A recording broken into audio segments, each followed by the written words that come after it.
तुम इतनी पढ़ाई करो कि लोग तुम्हें पागल कहने लगे। तुम्हें रोकने वाला न कोई गर्मी, न कोई बरसात और न ही कोई ठंड हो, तभी आप किसी एक फील्ड में आगे बढ़ सकते हो। अभी के समय किसी स्टूडेंट से पूछा जाए आप किस स्किल में मास्टर हो, तो उसका जवाब होगा एक भी नहीं। आप एक स्टूडेंट हो या पढ़ाई छोड़कर किसी और चीज में अपना कैरियर बनाना चाहते हो, तो आज मैं आपको बताऊंगा कि आप कैसे एक स्किल में मास्टर बन सकते हैं। आज का टॉपिक है how to master any skill. आपको हजारों टॉपिक का नॉलेज लेने से अच्छा है कि आप एक टॉपिक को 1000 बार जानने का प्रयास करें।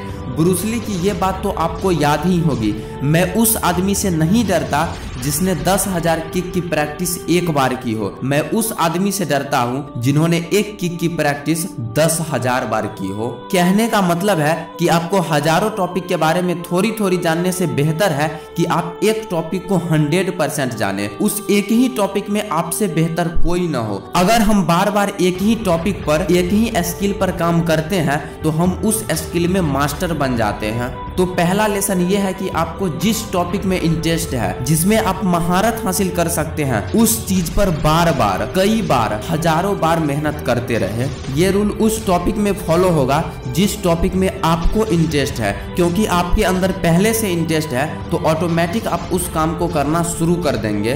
बस उसे लंबे समय तक कंसिस्टेंसी के साथ मेहनत करनी है, उस चीज को अपने जहन में, अपने बॉडी में लाना है। तो इस रूल से आप कर सकते हैं। अगर कोई इंसान किसी काम को बार बार करता है तो वो एक आदत बन जाती है। आदत की वजह से हमारा बॉडी ऑटोमेटिक उस काम को करने के लिए प्रेरित करता है। अब हम उस स्किल को अपने अंदर डेवलप करना चाहते हैं जिसमें हमारा इंटरेस्ट नहीं है, पर हमें करना वही है।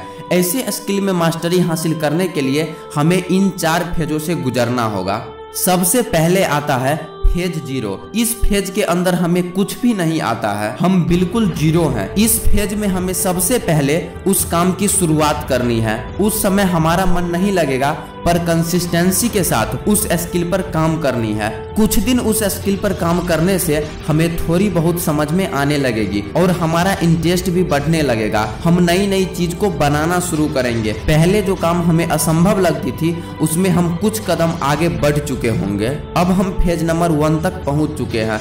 अब हम कुछ दिन और कंसिस्टेंसी से मेहनत करेंगे तो दूसरी फेज में पहुंच जाएंगे। इस फेज में आप वो सारी स्किल सीख चुके होंगे जिसकी आपको जरूरत है। आप उस स्पेशल स्किल में काफी आगे बढ़ चुके होंगे। उसमें आपको सारी जानकारी होगी जो एक नॉर्मल बंदे को होती है। अब बारी आती है उसमें आपको महारत हासिल करने की। अब तो सारी कुछ आती है पर आपने अभी तक महारत हासिल नहीं किया। महारत हासिल करने का मतलब है कि आपको उस स्किल से रिलेटेड जो भी चीज हमारी दुनिया में होती है वो सारी कुछ आनी चाहिए। आपको उस फील्ड के बादशाह बनना है।